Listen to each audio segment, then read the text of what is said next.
You see a clue? Is it behind us, or in front of us? Behind you. Behind you.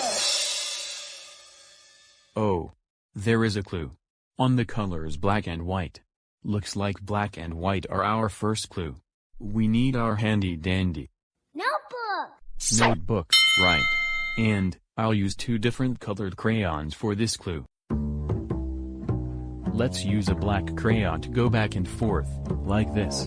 And we'll use a white crayon, to do the same thing, like this.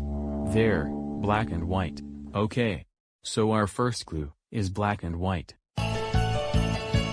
So what could Spot's favorite kind of bird be, with black and white? Yeah, maybe. Speaking of birds, Elmo has a question about birds.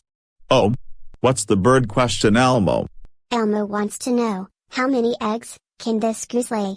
Let's count them and see. Go ahead.